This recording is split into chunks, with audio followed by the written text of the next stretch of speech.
લક્ષ્ય ન્યૂઝ, એક નજર, એક લક્ષ્ય. અતિભારે વરસાદ વચ્ચે સમી પોલીસ અને વઢિયાર યુવા સમિતિની માનવ સેવા. પાટણ જિલ્લામાં અતિભારે વરસાદને પગલે અનેક ગ્રામ્ય વિસ્તારોમાં જનજીવન પ્રભાવિત બન્યું છે. આવી વિકટ પરિસ્થિતિમાં સમી તાલુકાના અદગામ અને સુખપુરા ગામની સમી પોલીસ તથા વઢિયાર યુવા સમિતિના પ્રતિનિધિઓએ મુલાકાત લઈ અસરગ્રસ્ત પરિવારોની સ્થિતિનો તાગ મેળવ્યો હતો. આ મુલાકાત દરમિયાન પૂર અને વરસાદથી અસરગ્રસ્ત પરિવારોને જરૂરી સહાયરૂપ બનવા હેતુથી ફૂડ પેકેટનું વિતરણ કરવામાં આવ્યું હતું. સ્થાનિક લોકો સાથે સંવાદ કરી તેમની સમસ્યાઓ અંગે માહિતી મેળવી શક્ય તમામ મદદ અને જરૂરી સહયોગની ખાતરી આપવામાં આવી હતી.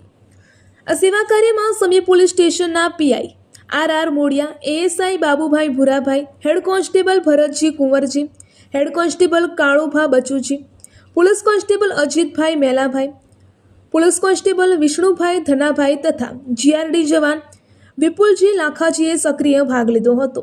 આ ઉપરાંત વઢિયાર યુવા સમિતિના તાલુકા પ્રમુખ અનિલભાઈ હેરમા તથા શિક્ષણ સમિતિના ચેરમેન દિલીપજી ઠાકોર પણ ઉપસ્થિત રહી રાહત અને સેવા કાર્યમાં સહભાગી બન્યા હતા. અતિભારે વરસાદની મુશ્કેલ પરિસ્થિતિમાં પોલીસ અને સામાજિક સંસ્થાઓ દ્વારા કરવામાં આવેલી આ માનવતાભરી કામગીરીને સ્થાનિક લોકોએ બિરદાવી હતી.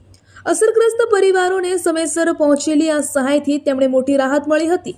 રિપોર્ટર પંકજ સાધુ, પાટણ.